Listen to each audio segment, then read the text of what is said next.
Hello and welcome to the Silver Kings War. I'm Michael Sievers, the writer, producer, and creator of this podcast series about my father's Second World War as a B-26 bombardier. Today we continue in the epilogue of Dearest Ones, the letters that our hero Stanley wrote to his family throughout the war, with a second part of a special edition about the aviation pioneer, Glenn L. Martin, the man who made the B-26. This second part of the special edition about Glenn L. Martin focuses on a particular event that happened in 1933, about 5 years after Martin had moved his manufacturing operation to Middle River, Maryland. As faithful followers of our hero, the Silver King, you know that the Martin family moved from Kansas to Santa Ana, California in 1905 when they bought an apricot ranch. Just before that move, the family had lived in Salina, Kansas, where Glenn Martin had attended Kansas Wesleyan University.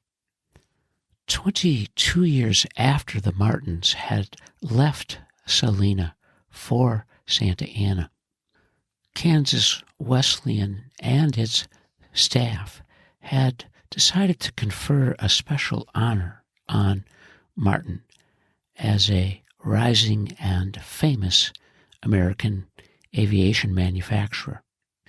Beneath a banner headline from the university entitled Glenn L. Martin Honored in 1933, the university relates a story that was written in the Salina Journal on Tuesday, February 21st of 1933, entitled A Hometown Boy.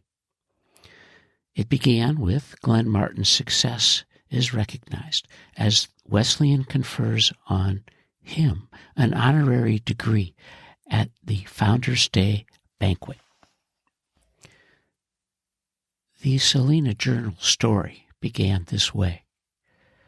A hometown boy who has made good, Glenn L. Martin, head of the aircraft company bearing his name, was the guest of honor at the annual Founders' Day banquet at Kansas Wesleyan University, held at the First Methodist Church Monday evening.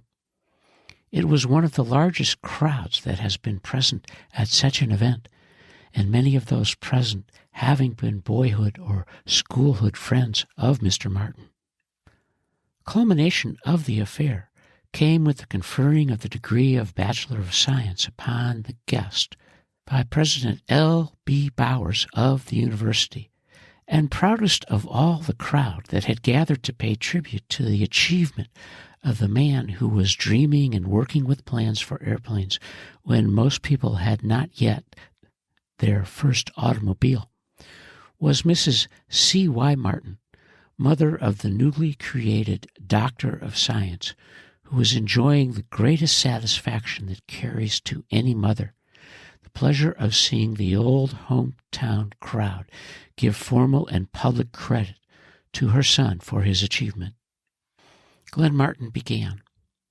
In our research laboratory, we are far ahead of the developments in airplanes for the use of war, Mr. Martin said. Much of what is being done cannot be told, for it comes under the head of military information and is zealously guarded. In fact, Secret Service men are stationed all over Baltimore, where the plant is located, to prevent outsiders of getting an idea of what we are doing or the experiments we are conducting. Transportation has been developing rapidly. It took the telegraph and telephone to make the safe operation of fast trains, and it took the radio to make the airplane a tremendous factor in war preparations. In fact, it is generally conceded that in future wars, the nation with the greatest strength in the air has the most insurmountable advantage. With the bombing planes, we can seek the weakest link on a railroad and destroy it to interfere with movement of supplies and mobilization of troops. Highways can be destroyed that will require months to reconstruct. Power plants can be wrecked so that they are useless unless they can be rebuilt, which also is a matter of months. And if the struggle becomes desperate enough, germs, gas, and bacteria can be released, which will wipe out entire communities. In spite of these destructive uses, the airplane has many constructive advantages. It is being used in map making, and a complete topographical map can be assembled by airplane photography that is more available than a map obtained by surveying and is less costly. Dusting growing plants with preventatives to avoid insect pests is another commercial phase that is rapidly developing, while many planes are being used for coast patrol, for ambulance planes, and for many other similar purposes. Right now, we are working on commercial planes that will carry many passengers and that will be as safe as any method of transportation. In fact, safer.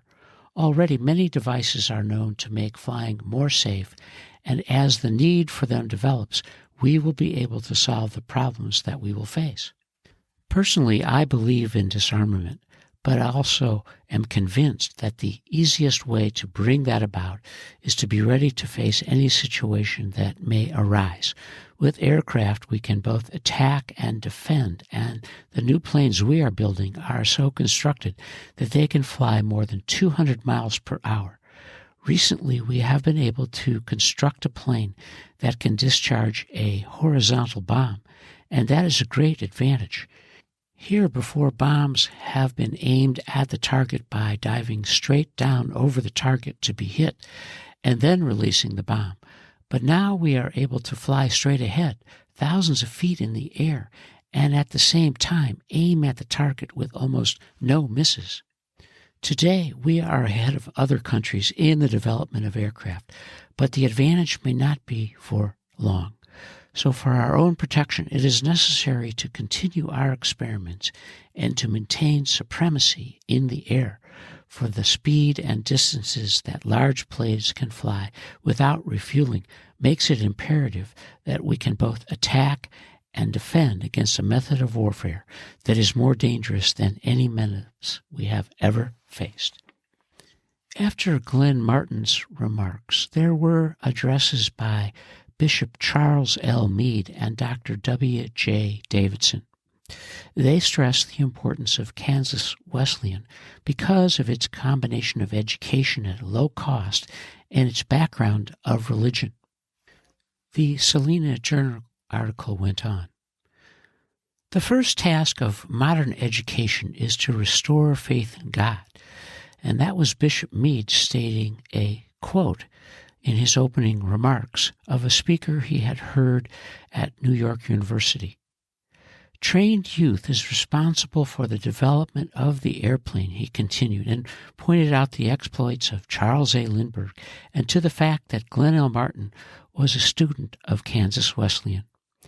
Meade continued, "Give these young men and women education with a religious background, and they will carry on the work that has been started and will solve the problems of the present day and of the future in such a way that will be the foundation upon which they build will be permanent."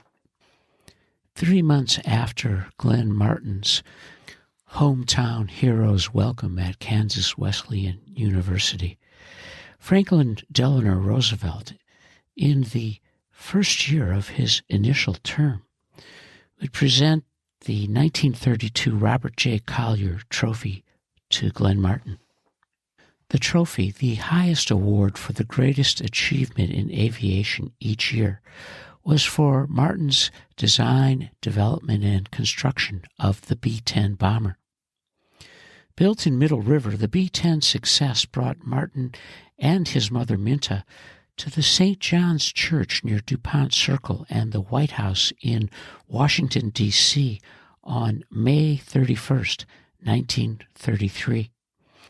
That spring day, Franklin Delano Roosevelt said of Glenn L. Martin, and now a legend in aviation design and production, quote, "When a man is selected to receive the Collier Trophy for the year's outstanding contribution to aviation, he is receiving, in effect, the thanks of the entire nation as well as the aviation industry.